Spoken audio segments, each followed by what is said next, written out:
Yo, straight up, one thing that turns me off is when an artist gives me their new mixtape, EP, album, or whatever, and the vocals sound like straight garbage. Can't stand it. Quickest way to get tossed out the window. And not hating on the performance or talent, shout out to them, but the quality of the recording is what I'm talking about. It's tragic to me when an artist clearly has a shot at winning, but regardless, their production quality keeps them from being taken seriously.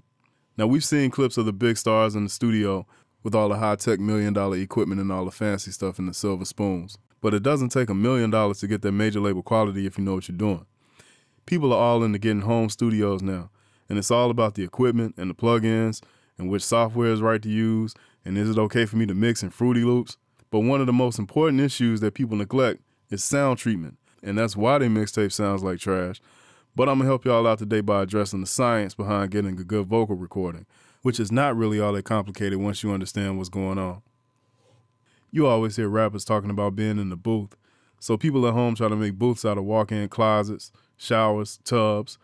But I'm going to tell you, a space that small is about the worst place in which you can record. Here's why. All right, sound travels at about 1,130 feet per second. That's about as long as 3 football fields. It takes 1 second for a sound to reach from one end to the other. That breaks down to about 1 foot per millisecond.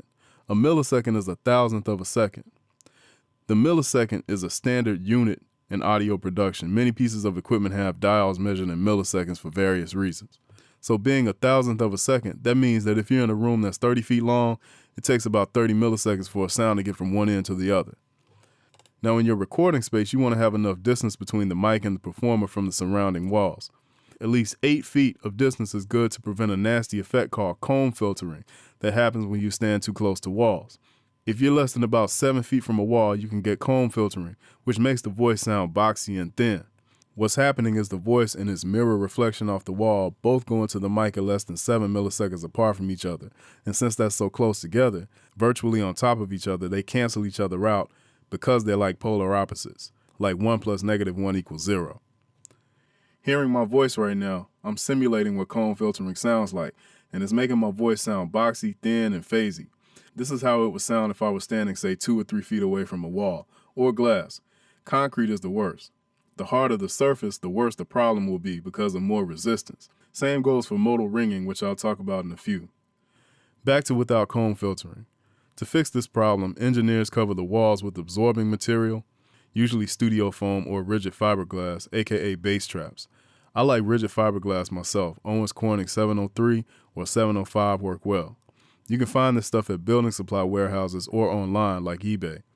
Here in Atlanta, I got mine from a place called Trident Distribution off Candler Road at like $7 a panel for a 2x4 foot panel, about 2 inches thick. But the point of these panels is to absorb sound, just like a sponge absorbs water. What sound goes in the panels stays in the panels. So it's the same as if there were no walls, just pure sound, and the comb filtering disappears. And let me clear this up real quick. Drink cartons, mattress pads, egg crates, carpet, curtains, bookshelves, none of it really works well. I know that's like urban legend, but real talk, none of it absorbs down to the low bass range where it makes a real difference. So instead, it just makes everything sound muddy by absorbing only the treble of the voice, but not the bass of the voice, so it still leaves the comb filtering. What's going on, man? Anyway, comb filtering isn't the only issue. Next, I'm going to also talk about modal ringing, another problem in getting a good sound. On a side note, you can find a lot of good do-it-yourself tutorials on building bass traps on YouTube. I built my own and the difference is crazy. Haven't looked back since. And the material to build them is pretty cheap. Word of caution though, use gloves, wear sleeves, goggles, and a mask when handling fiberglass. You must wrap it in some thick material. It's fiberglass. It makes you itch and you don't want to breathe it in. Just be careful when you're handling it. Now, what is modal ringing? Modal ringing is a room's resonant frequencies, or to simplify, it's a room's pitch. You know how you blow across a bottle and get a pitch? Well, the same thing happens in rooms with parallel walls, including the floor and ceiling. With the room, though, you have a pitch for the 3 dimensions of the room, the length, width, and height. When you speak or sing in the room, the pitch of the room is stimulated, causing for a kind of glowing, pitchy effect on the voice, like you hear now.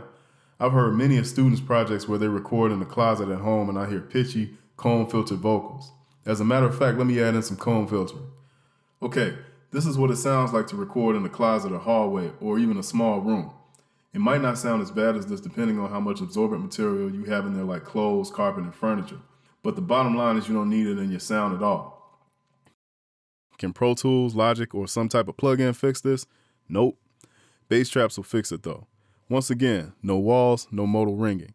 You can try to EQ out some of the pitch, but the vocals are affected by that. And no matter what, there's no current computer technology I know of that removes comb filtering or modal ringing. So once you record it that way, you're stuck with it. So look into getting treatment because it's going to eliminate those reflections and give you that dry, crispy vocal sound. Also on the market, you see a lot of reflection filters, which are barriers around the microphone to help cut down reflections. Be aware that they don't solve all the problems. Putting up bass traps to really soak up the sound is the best way to cut out comb filtering and modal ringing. And the smaller the room, like 8 by 8 feet or smaller, you need as many bass traps as you can get in the room. So I hope this helps. Me and my cuz, the ER, we got some bangers up on the channel. Be sure to check them out. Hit me in the comment box, like and subscribe. If you have any requests for tutorials, let me know in the comment section. I'm out.